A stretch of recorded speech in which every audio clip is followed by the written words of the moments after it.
আমি ব্ৰহ্মপুত্ৰ নদী পূজন উদযাপন সমিতিৰ তৰফৰ পৰা আপোনালোক প্ৰচাৰ মাধ্যমক ধন্যবাদ জ্ঞাপন কৰিছোঁ।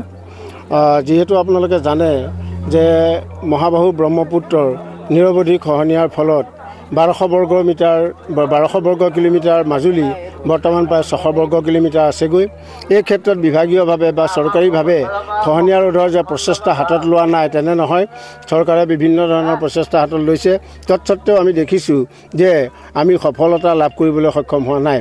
যেনেদৰে এজন চিকিৎসকে এজন ৰোগীয়ে মানে এলোপেথি ট্ৰিটমেণ্ট কৰি ভাল নহ'লে আকৌ মানে হোমিওপেথিৰ কাষ চাপে, ঠিক তেনেদৰে আমিও শ্ৰী শ্ৰী দক্ষিণপাট সত্ৰৰ সত্ৰাধিকাৰ প্ৰভু অনুমতি সাপেক্ষে দক্ষিণপাট সত্ৰৰ যাদৱৰাই ক্ষেত্ৰত পূজিত ভুৱনমোহন চিৰজাগ্ৰত ভুৱনমোহন বিগ্ৰহভাগ আনি আমি আমাৰ এই শালমৰা অঞ্চলত বৃহত্তৰ মাজুলীবাসীৰ সহযোগত আমি নদী পূজনৰ এক আয়োজন কৰিছোঁ।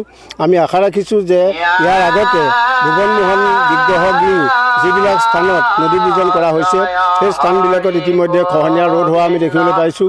আৰু সেই আশাকে বুকুৰে বান্ধি আমি বৃহত্তৰ শালমৰাবাসী ৰাইজৰ উদ্যোগত মাজুলীবাসী ৰাইজৰ সহযোগত আমি দুদিনীয়া কাৰ্যসূচীৰে নদী পূজন ব্যৱস্থাটো হাতত লৈছোঁ।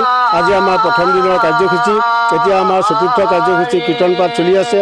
ৰাতিপুৱা আপোনাৰ আইসকলৰ নাম কীৰ্তন হৈ গৈছে, ভকতৰ প্ৰসংগ হৈ গৈছে।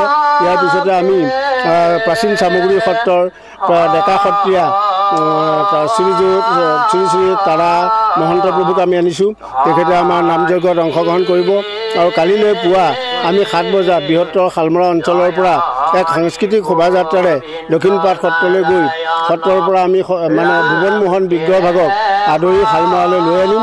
আৰু শ্ৰী দক্ষিণপাট সত্ৰৰ সত্ৰাধিকাৰ প্ৰভুৱে আমাৰ এই পূজাভাগত অংশগ্ৰহণ কৰিব। আমি আশাবাদী যে কালিলৈ আমাৰ অনুষ্ঠানটোত যাতে কেৱল মাজুলীয়ে নহয় সদৌ অসমৰে আমি সমৰ্থন লাভ কৰিবলৈ সক্ষম হওক। আৰু সকলো ৰাইজৰ একান্ত উপস্থিতি আমি আপোনালোকৰ মাধ্যমৰ যোগেদি কালিলৈ পূজাভাগিত আমি কামনা কৰিলোঁ।